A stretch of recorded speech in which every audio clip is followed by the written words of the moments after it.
The new Wegovy pill is now available through Weight Watchers. Powerful GLP-1 results in a simple pill at the lowest price available. And with Weight Watchers, you can get doctor support and personalized nutrition programs. See if you qualify at WeightWatchers.com. Ad not reviewed or approved by Novo Nordisk.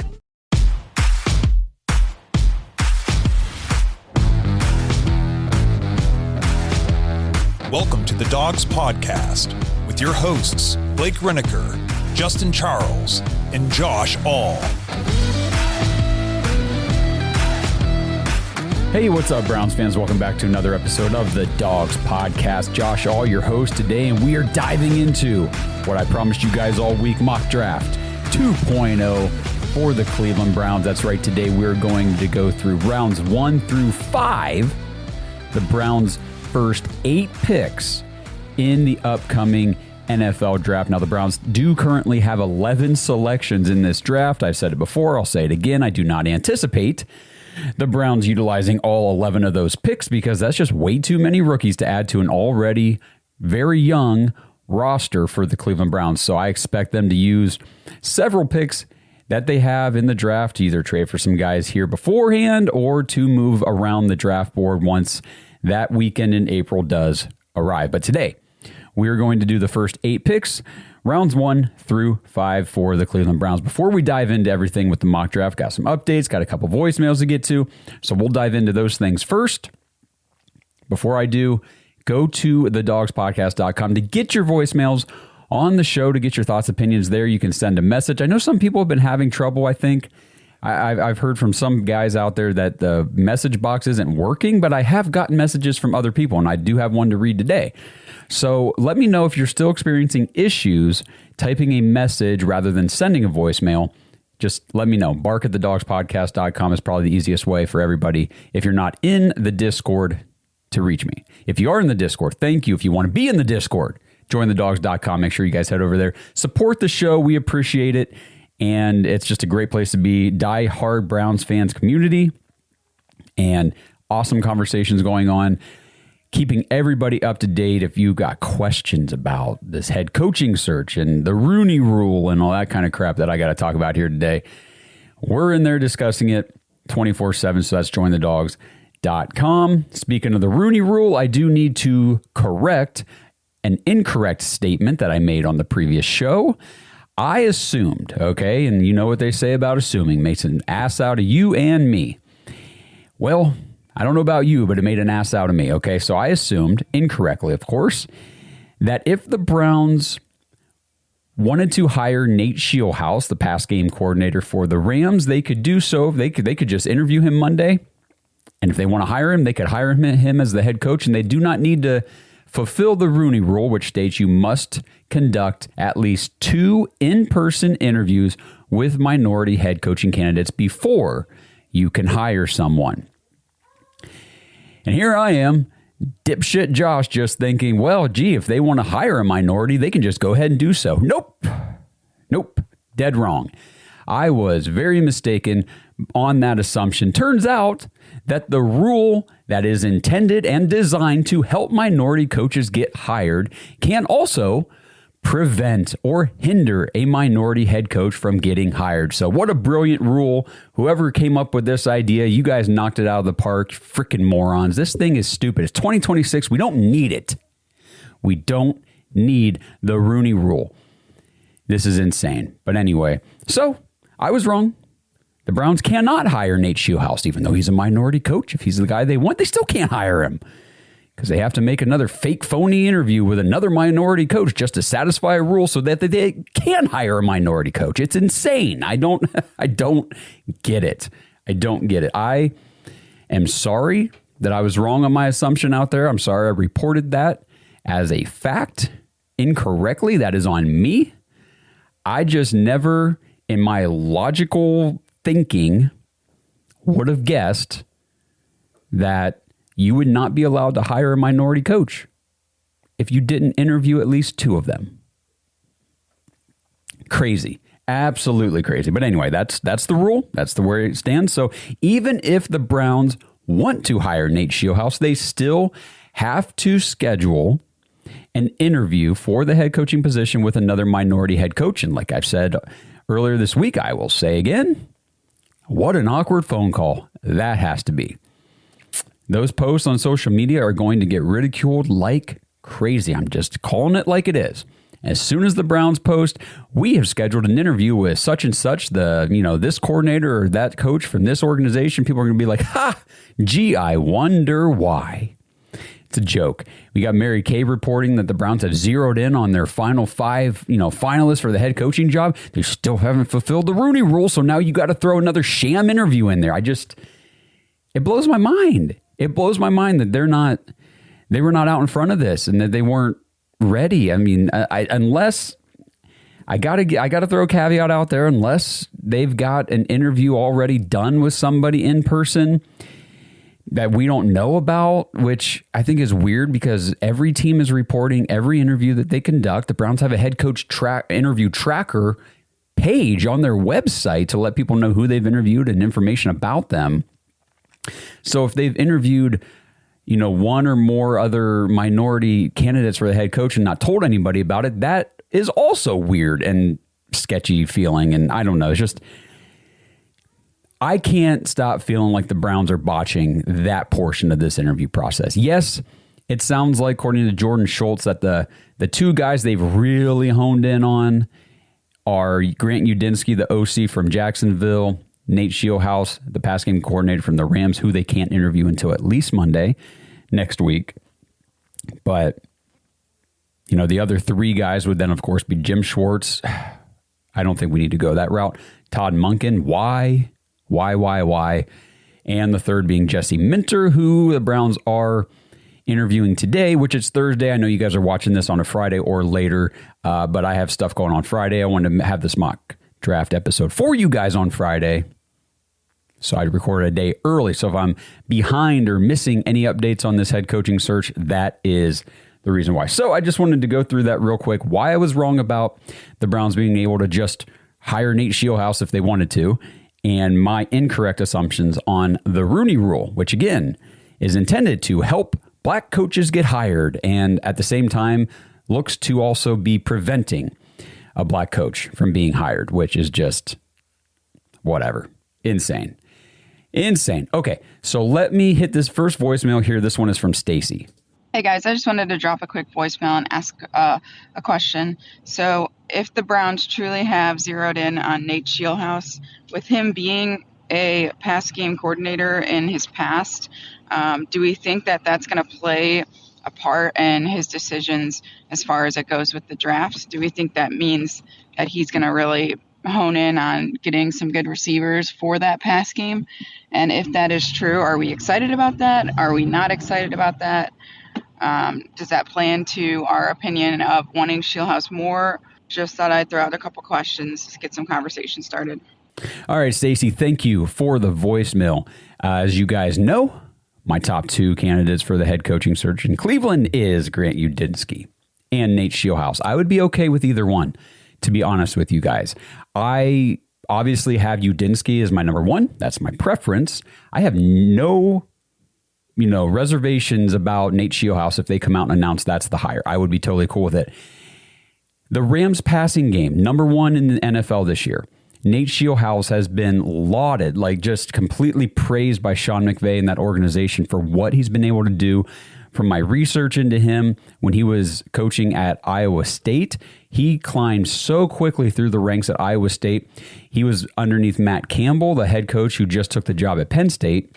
But he was the head coach there, and he was getting interviews and consideration from the NFL for head coaching openings in years past and all that kind of stuff.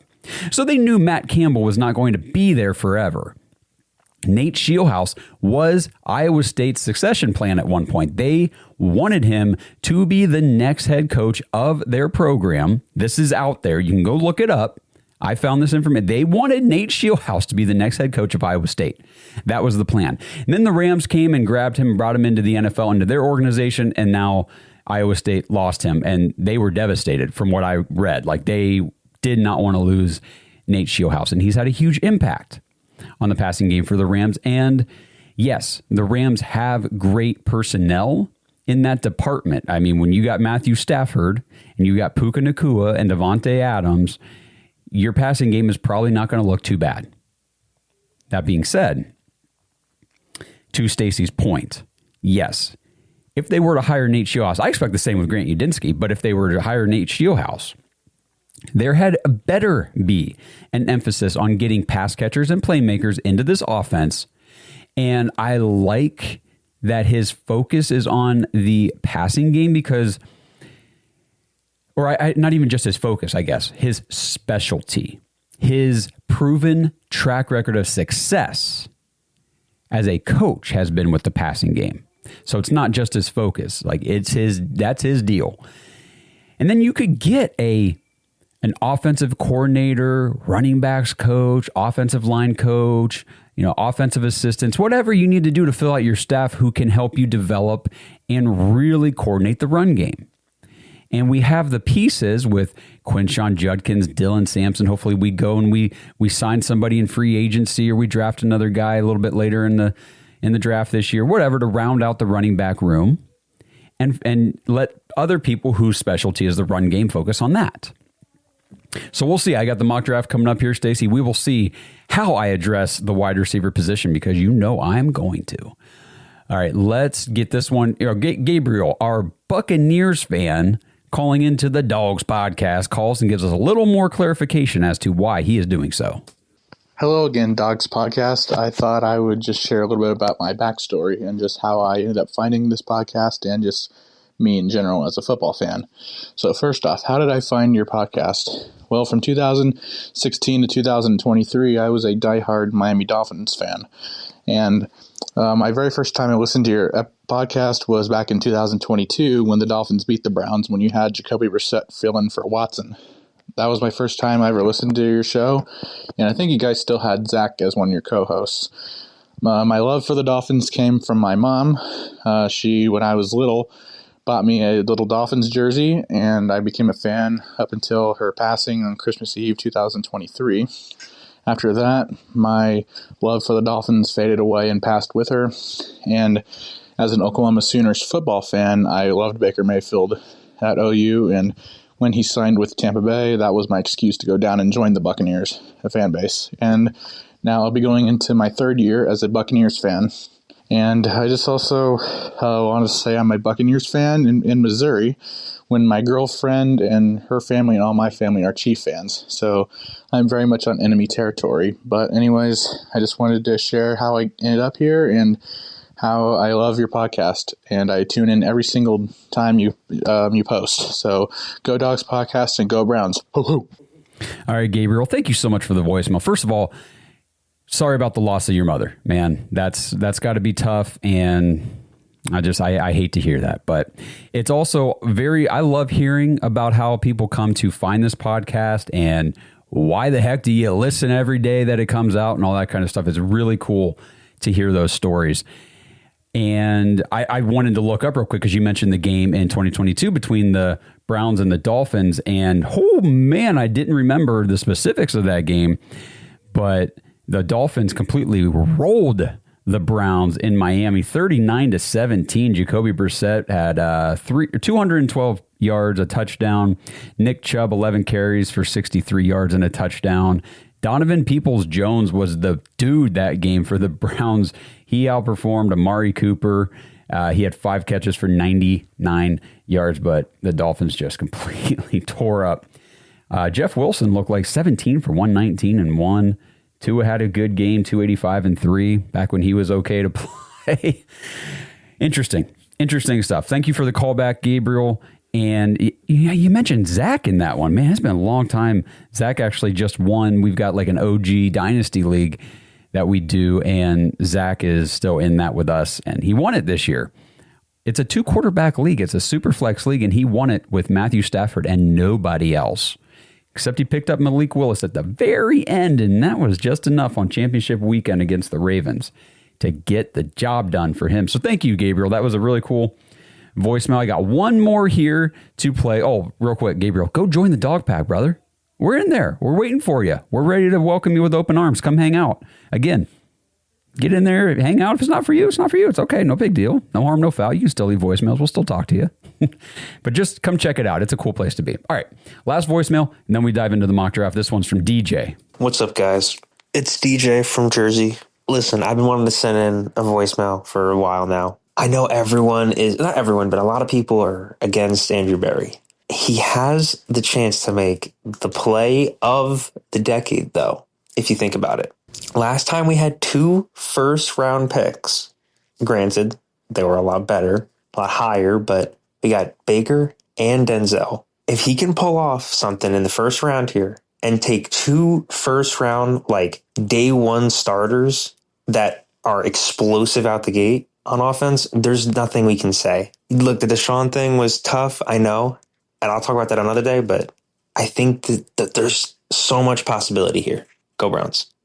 All right, DJ, thank you. Speaking of the dog pack, DJ is one of our newest members. He just joined earlier this week, and he's in there hanging out with us and leaving us voicemails, and this is great. I love getting to know all of you followers of the show and Browns fans out there, Buccaneers fans. I don't really care who you root for. Just come hang out. Be cool.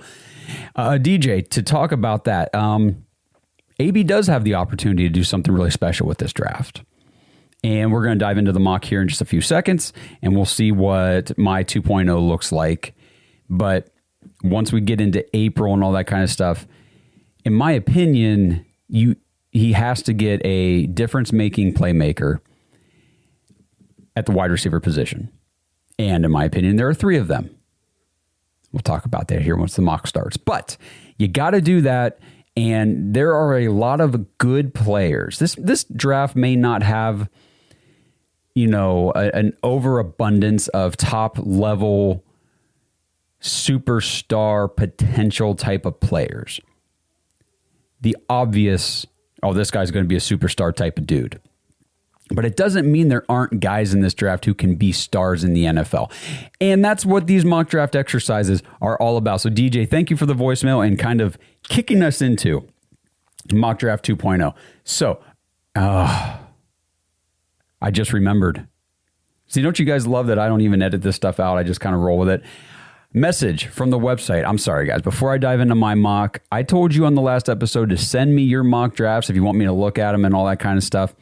Well, I got one from Corey from the website, sent this in, and I thought, you know what, screw it. I'm going to read this and go through this real fast, or just real quick. I'm going to touch on his picks, and then we'll dive into my mock. But he says, hey, guys, Corey here from the great North Woods of the Upper Peninsula of Michigan. Browns fan since I was 6, thanks to my grandfather who loves Jim Brown. So the Cleveland love continued from him to me. I love it because that's how I'm Browns fan, man. Just passed down. Well, plus we live in Northeast Ohio, but you know how it is. So I did a mock for the first 3 rounds using PFSN, Pro Football Sports Network Mock Simulator. Figure you might want to look at it. So he says, no idea on head coach. Of course, we don't either. I'm leaning toward Grant Udinsky after hearing the podcast this week. Glad I could influence you. He says, I looked him over, and I agree he'd make a solid head coach for us. I think he would too. Free agent wise, if Romeo Doubs hits, I say grab him. He did well in Green Bay when they needed him to. Unlikely that Pickens hits free agency, but you can never tell. Taking a run at him if he does can't hurt. I don't know. He's talented. I don't know how his attitude and mentality would work in Cleveland. I just don't know. And then Corey says, definitely need a center. I feel from free agency. If the Bills hit, I'd try grabbing him. Oh, the Bills center. Was that McGovern, I think? That's off the top of my head. I'm not sure. He says, I think the Colts might as well. Can't remember off the top of my head. So his draft picks. Looks like Corey traded. I don't really see in here what he traded and got, but he traded back from 6 to 11 and got Carnell Tate, the wide receiver from Ohio State. I'm telling you right now, Corey, not going to happen. You will not get Carnell Tate at 11. I don't know if he's available at 6 when the Browns pick. I think Carnell Tate will be a top 5 pick. As it stands right now, late January, obviously we got the rest of the draft season to go up until April. I think Carnell Tate's gone in the first 5 picks. I don't even think we have a shot at getting him unless we want to trade up. Anyway, so moving on, Corey's next pick, obviously you 24 from the Jags, you take Drew Shelton, the offensive tackle from Penn State. Don't know a ton about Shelton, but I'll start looking up more into him. 39, this is where I know your mock draft was drunk, just absolutely blackout drunk. 39, he gets Mekhi Lemon, the wide receiver from USC. No, he won't make it past 15 if he does. Then 41, Chase Besantis, offensive guard from Texas A&M. 70, Blake Miller, offensive tackle from Clemson, and at pick 90, Oscar Delp, the tight end from Georgia.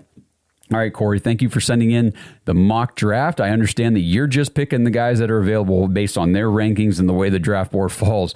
But I'm telling you right now, the way you got those receivers, man, I would be all crazy excited, out of my mind, bouncing off the wall if we got Carnell Tate and Mekhi Lemon. Not gonna happen, especially not at 11 and 39. Unfortunately, I wish I could tell you different, brother. I wish I could. All right, let me just switch my screen over here. Get ready for this mock draft. Take a quick break, and then we'll dive into these picks for mock draft 2.0. This episode is sponsored by Kalshi. Browns fans, are you ready to put your money where your predictions are? With Kalshi, America's #1 regulated prediction market, you can legally trade on events that actually matter to you. And the best part is you don't need to predict specific stat lines and compile a 7-leg parlay to win big. With Kalshi, the objective is either yes or no. Which team will win the Super Bowl? Who will be the next head coach of the Cleveland Browns or whatever other team is looking for a head coach? Will Fernando Mendoza be the first pick in the NFL draft? You can put your money on these predictions and more with Kalshi. If you want to try it out, Kalshi is giving $20 to anyone who signs up at kalshi.com/dogs, DAWGS, and trades $100. And right now, I believe there's a promo going on for $10 if you just sign up with kalshi.com/dogs, even without trading the $100. So get away with disadvantageous sports books and dive into real world outcomes with real-time odds and real payouts. Head over to kalshi.com/dogs, DAWGS, or click the link in the description below to get $20 when you trade $100 on Kalshi. That's Kalshi, because why shouldn't you get paid for being right? From walking barefoot in the snow to hiking for miles for a view, it feels good to connect with our simpler side. Simplifying your wellness with Kachava's all-in-one nutrition shake feels good too. With 25 grams of protein, 6 grams of fiber, greens, adaptogens, and more. No fillers, no nonsense, just the highest quality ingredients. New customers get $20 off an order of 2 bags or more now through January 31st when they go to Kachava, KACHAVA.com, and use code NEWS. Okay, welcome back, everybody. Like I said, let's do these 8 picks today. Last time I just did the Browns' first, 5 picks? I think basically the top 100 guys. Today we're going to do 8. The Browns, like I said, have 11 picks currently in the NFL draft. There's no point going on beyond the 5th round this early in the process because, like I said, I think they're going to move a lot of those picks around anyway. So let's just mock draft the Browns' first 8 picks in rounds 1 through 5. Kicking it off, pick 6. And in this, what I just touched on with Corey, I've got Carnell Tate going in the top 5. I know in a lot of simulations, he'll go 3 to the Cardinals. Carnell Tate can go 4 to the Titans. I believe that's the order, 3, 4, and then 5 is the Giants, and they got a lot of times him going there. I don't think Carnell Tate gets to the Browns pick at 6. That's where I stand right now.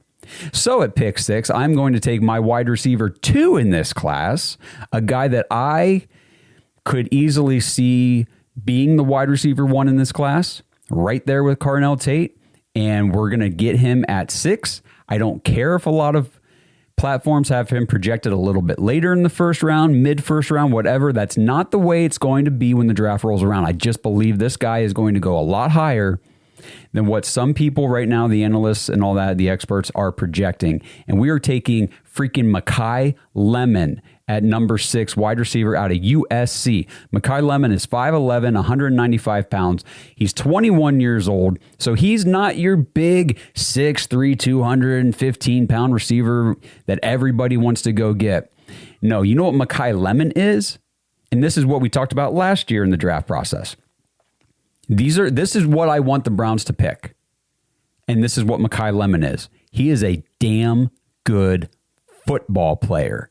That's what I want. 2025, Mekhi Lemon played in all 12 games, 79 receptions, 1,156 yards, scored 11 receiving touchdowns, but he also added 2 rushing touchdowns, and he threw a passing touchdown. The kid can freaking do it all.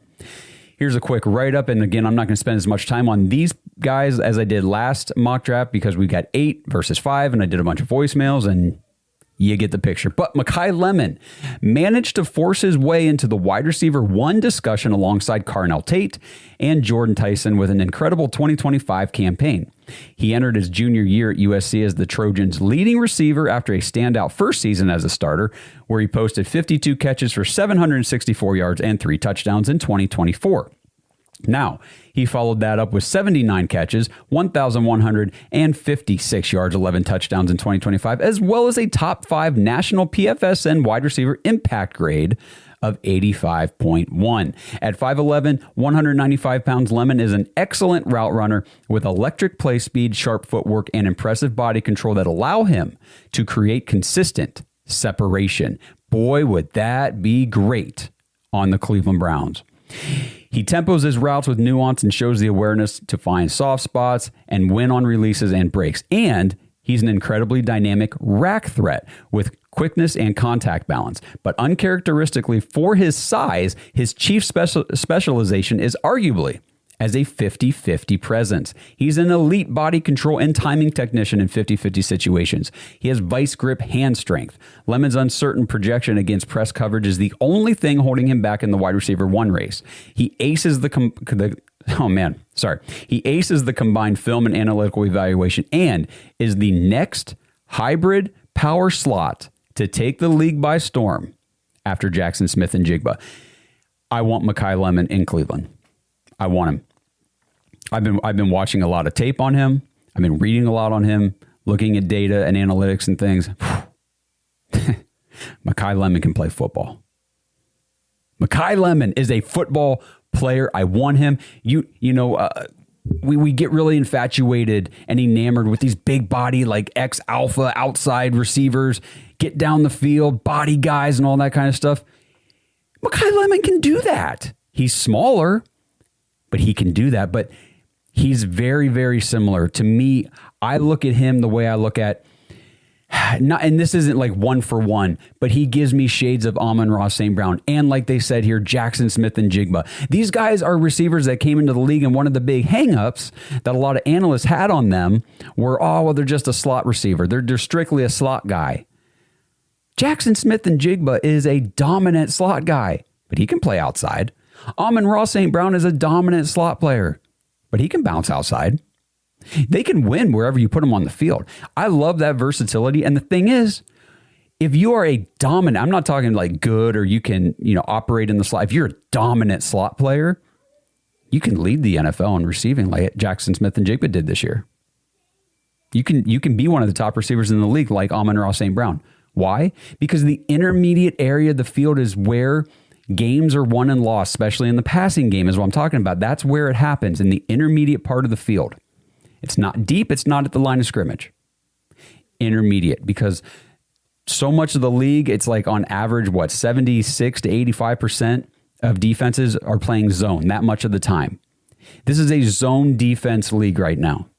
I need somebody, I don't care about man, because man does the press man coverage thing for him. Don't care.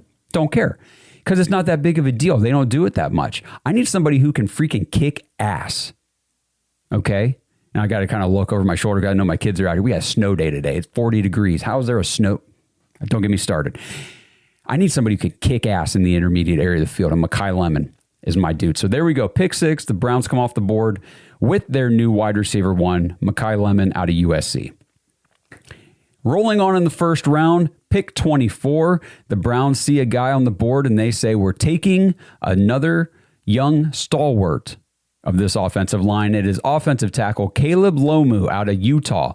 6'5", 302 pounds. He's 23 years old, so he's a little bit over that age threshold for Andrew Berry. But in this draft, you got to take the football players. You can't let age guardrails hold you back.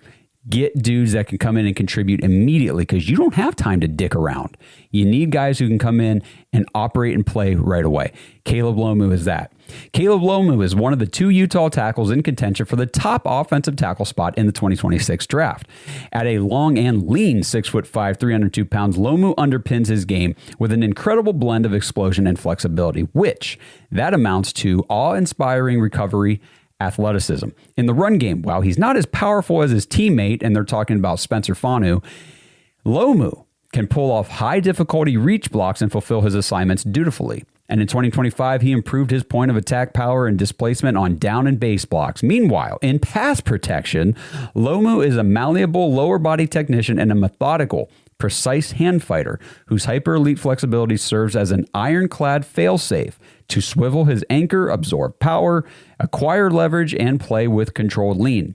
A safe prospect who's stamped in pass protection and trending up in the run game, Lomu is worthy of his assigned round 1 status and has impact starter potential. Get me this guy. Like I said, Spencer Fano is the other Utah tackle of these two guys. So you got Fano and you got Lomu, are the two tackles out of Utah.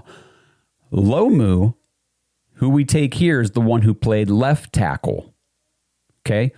Fano was I think he played left tackle earlier in his college career, and then they moved him to right tackle. Lomu became the plug and play full-time starting left tackle. So with this pick, the Browns are actually getting a left tackle who played left tackle. We don't have to take a right tackle and hope to God he can move over to the other side of the line and play left tackle. We tried that with Jed Wills. We tried it with DeJuan Jones. I know there's people out there who think that's a really easy switch, and I can understand the thinking behind that, but I've never believed that. And we had Joe Thomas on this podcast not too long ago before the season started, and we asked him about that when we were talking about DeJuan Jones, about the switch. Can you just switch? Is it just like mirroring your steps and your technique and all that stuff, moving from right to left? And Joe Thomas said, no, it's not that simple. So I will take the first ballot Hall of Famers opinion on playing left tackle versus social media people. Sorry, social media people, just the way it is. So get me Caleb Lomu here, an actual left tackle playing left tackle for the Cleveland Browns. And maybe, let's think about this, maybe if DeJuan Jones is good to go, if he's healthy for the start of the season, we can actually let him play right tackle where he belongs and where he's most comfortable and where he has had very good success at the NFL level.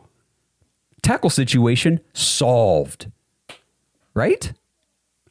I'm not trying to say it's just that easy, but at the same time, it doesn't have to be rocket science. Football isn't rocket science, okay?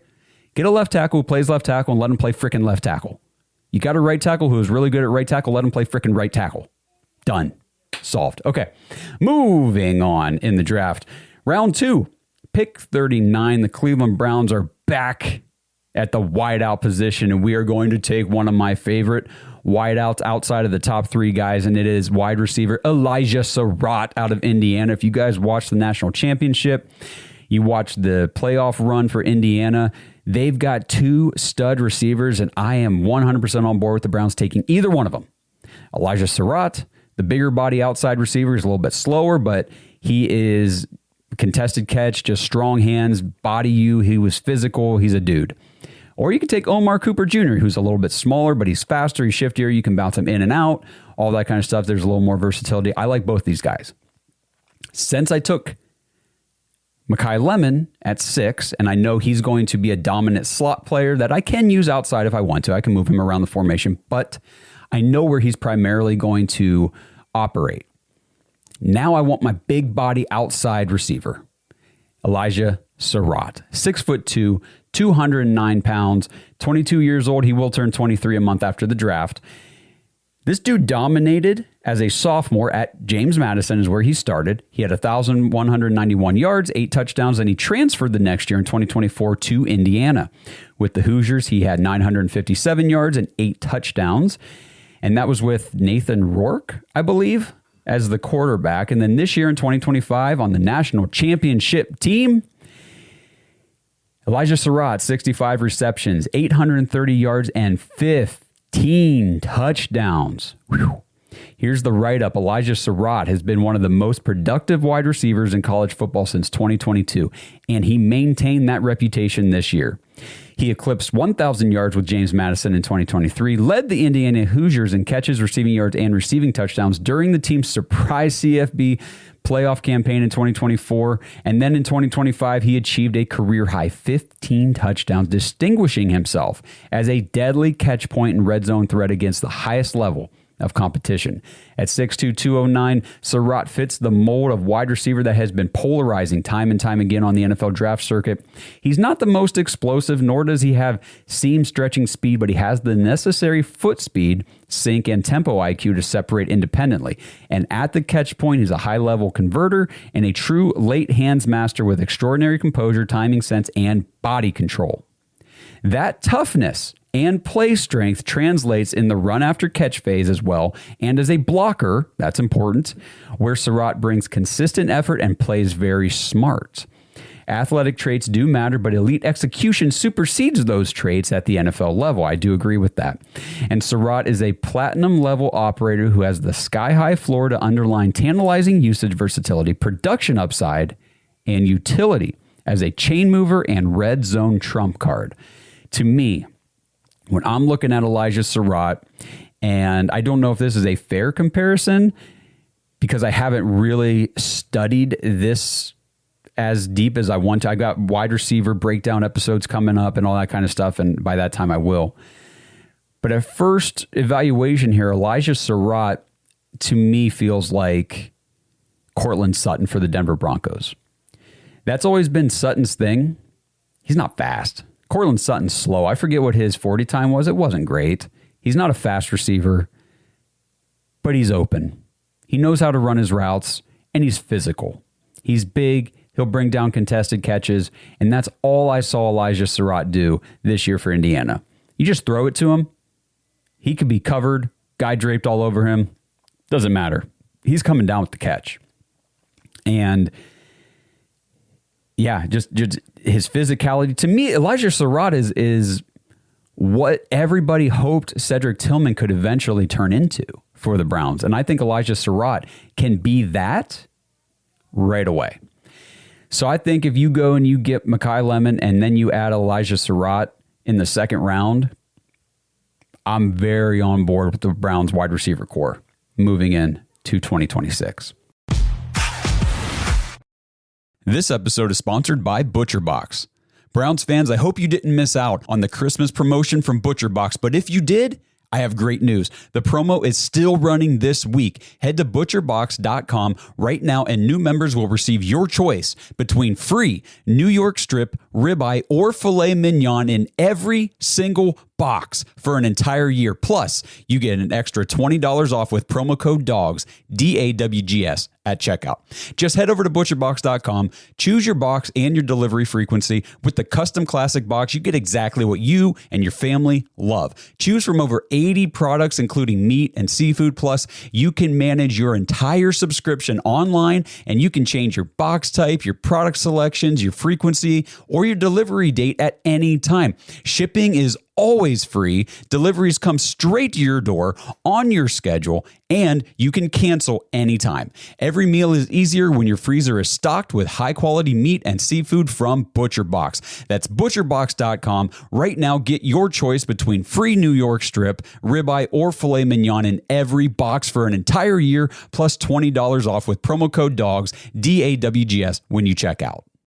This episode is sponsored by Vivid Seats. Browns fans, the football season might be over, but Vivid Seats has you covered for everything else that's going on as we get into 2026. We've got basketball, NBA, college. You know March Madness won't be too far off. Hockey games, the spring football leagues, baseball's right around the corner, and of course, all the best events like concerts, theater plays and musicals, and comedy shows. And right now, you can get $20 off your first Vivid Seats order of $200 or more with promo code DAWGS20. That's promo code DAWGS20, DAWGS20. Not only is Vivid Seats an official fan experience partner of the Cleveland Browns, they're also the only leading ticket company with a rewards program. Buy 10 tickets and get the 11th free. So every time you make a purchase, you get closer to earning discounts, seat upgrades, and free tickets. Every purchase on Vivid Seats is backed by their 100% buyer guarantee and industry-leading customer service team.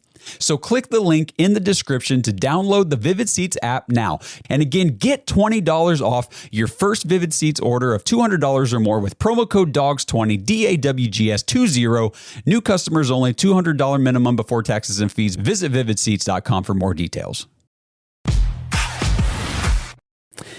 All right, let's keep going here. Pick 70 in the third round. We are going to go with offensive guard Chase Besantis out of Texas A&M. This was one of Corey's picks, and I agree. I like this kid a ton. 6'5", 320 pounds, just 21 years old.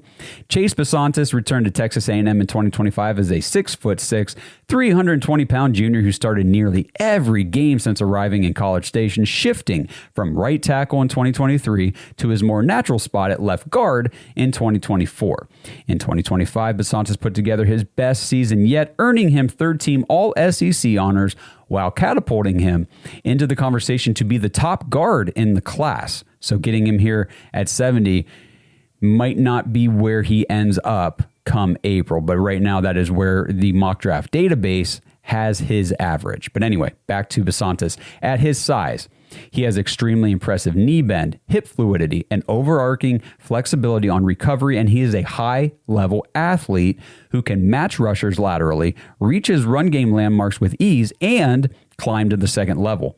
In the past, his run blocking has been his strength, his explosive and tenacious at the point of attack. However, his pass protection reached new heights in 2025, and he now stands as one of the most balanced and well-leveraged pass game operators in this class.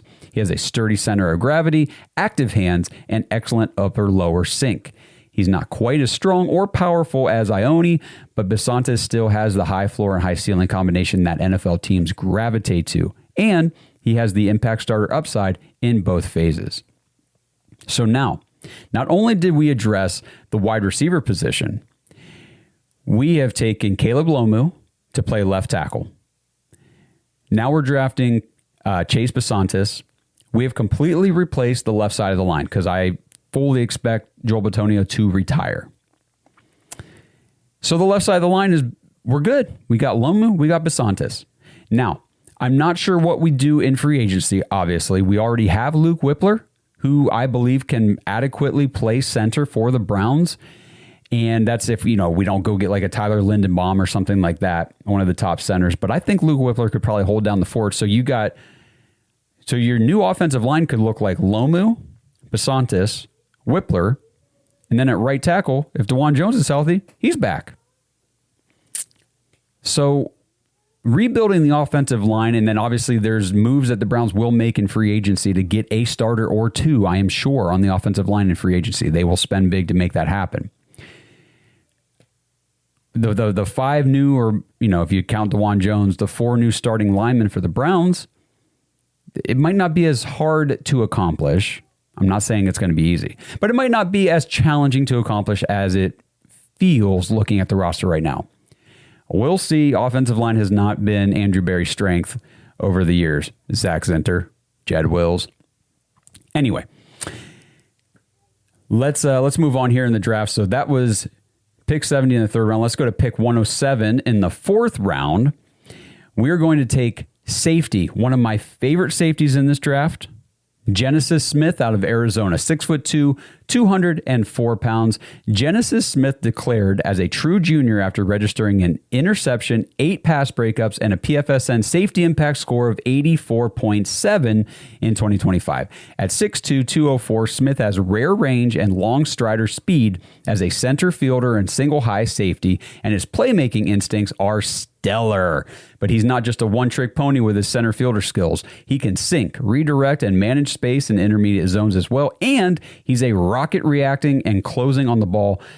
As a pure coverage defender, Smith is one of the best safeties in the class with his coverage mobility, route vision, spatial reasoning, and playmaking range. However, there's no skirting around the fact that he's a major work in progress as a run support player.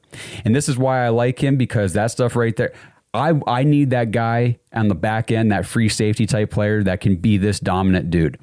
We got guys in front of him up, at the line that can make tackles, and Grant Delpit, Carson Swessinger, the guys on the line, everything. I think that I'm okay with this. It says he at least has the size and willingness to play downhill, but his pursuit angles, take on technique against blocks, and his tackling form are all pretty poor and must improve as he makes the NFL leap. If you're comfortable projecting off of his size and range, then he is assuredly worth the early round investment with his elite coverage ability. On the back end, with rare single high utility and 2 high flex, Smith is a steadying presence and a consistent turnover threat for quarterbacks who prove to be too bold. So I would really like to add a guy who is a ball hawk like this into my defensive secondary. So Genesis Smith, safety out of Arizona, is my pick at 107. Now, the Browns have 3 picks pretty much clustered together here in the 5th round. So let's roll through these pretty quickly, and then we'll wrap it up.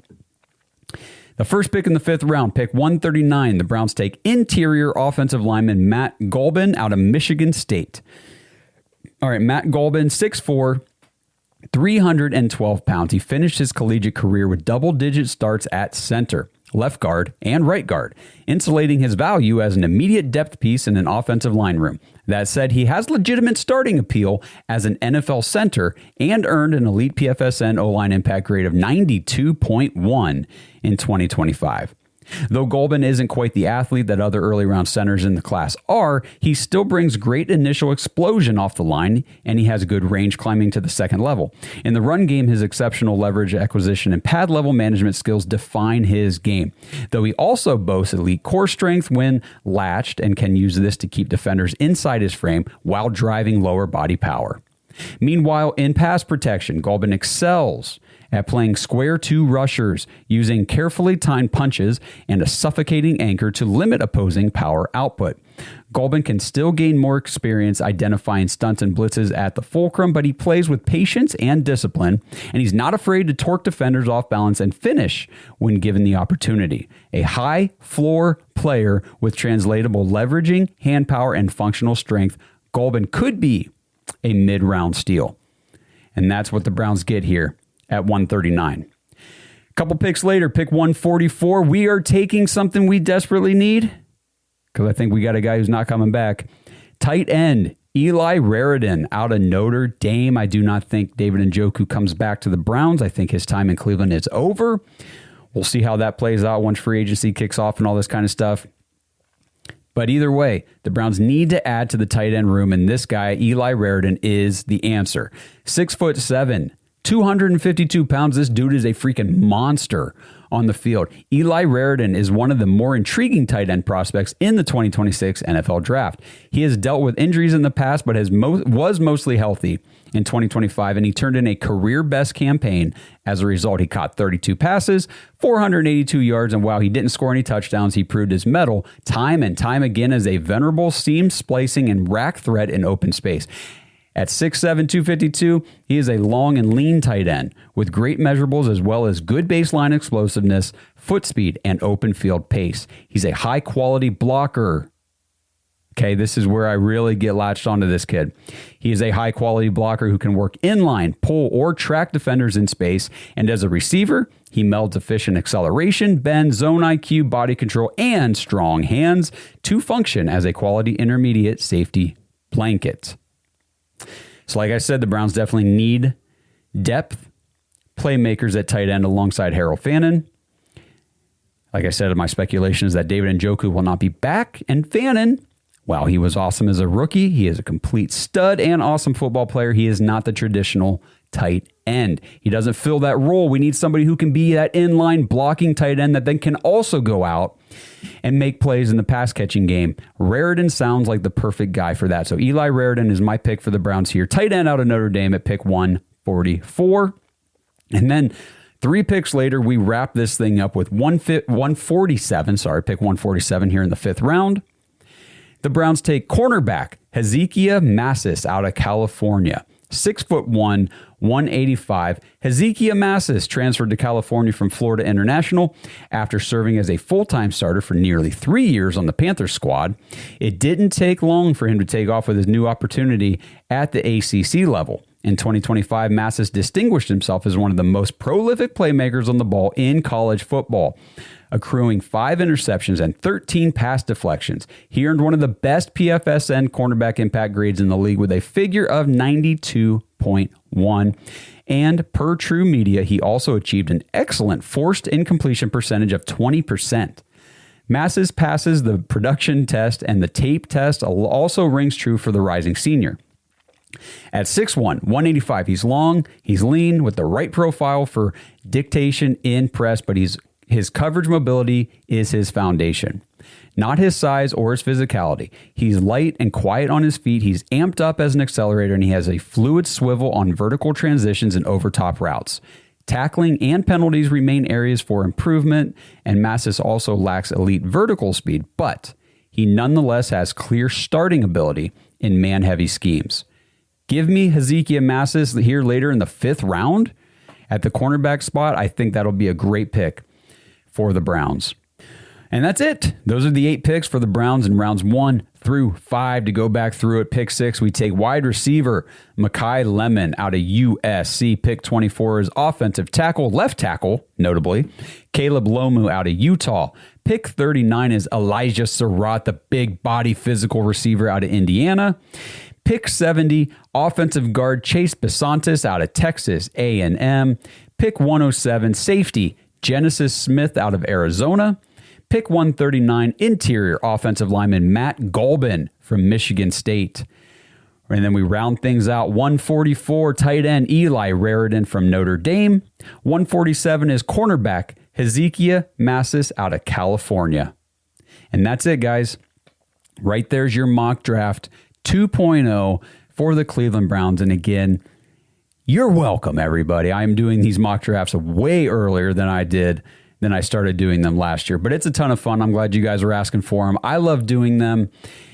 And there's nothing wrong, in my opinion, getting a head start on some of this college prospect stuff, because that's what we're going to be talking about for the next 3 months plus until the draft. It's going to be a ton of fun. Thank you guys for hanging out here, sticking with me. Let me know what you guys think about all of these picks. If you've got, again, your own mock drafts that you want to submit and let me look at, I can't promise I'm going to read everything that you guys send me on the show, but I will look at them, and they will help me gauge my picks and players that I'm looking at as well. So I do appreciate all of your interaction and your feedback. And again, if you guys want to be in the discussion 24/7 all the time, it's jointhedogs.com. Go get in there, join the dog pack, support the show. We love everybody. That dog pack community is phenomenal. You guys, you won't be disappointed, I can tell you. And Dog Pack Discord Live this week will be Sunday. Again, not sure. It's either going to be noon or 1. If you're in the Discord, there will be a notification here in the next few days confirming which time it will be, but it will be early afternoon on Sunday. Thank you guys again for tuning in. Once again, I apologize for my incorrect assumption on the Rooney Rule and Nate Shieldhouse getting hired. We still have to cook up another interview with somebody in order to satisfy that rule, unfortunately. But the Browns seem to be narrowed down to, in my opinion, I think it's Udinsky, I think it's Shieldhouse, and then I think it's Jim Schwartz as kind of a fail-safe fallback insurance plan. But we'll see how it plays out. We're getting closer and closer to the head coaching hire, and that will definitely help us start figuring out who the staff is going to be and what direction they might be planning to go here in free agency and the draft. But as far as the draft goes, here's my 2.0 strategy for the Cleveland Browns. Thank you guys again for tuning in. We'll see you guys Sunday for Discord Live. Have a great weekend, and let's go Browns. Thanks for listening to another episode of The Dogs Podcast. Make sure you subscribe on YouTube and follow us on Twitter at The Dogs Podcast. Get your thoughts on the show at thedogspodcast.com.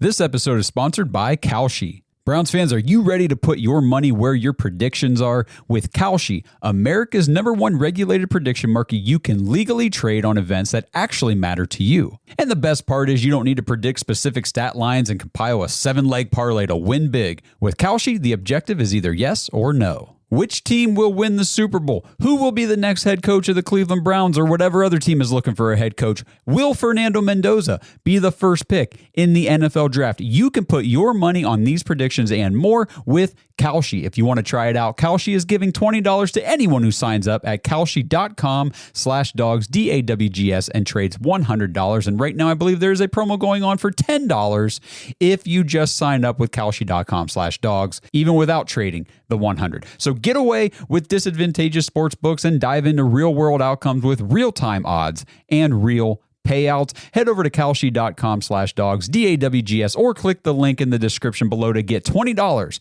when you trade $100 on Kalshi. That's Kalshi, because why shouldn't you get paid for being right? The new Wegovy pill is now available through Weight Watchers. Powerful GLP-1 results in a simple pill at the lowest price available. And with Weight Watchers, you can get doctor support and personalized nutrition programs. See if you qualify at WeightWatchers.com. Ad not reviewed or approved by Novo Nordisk.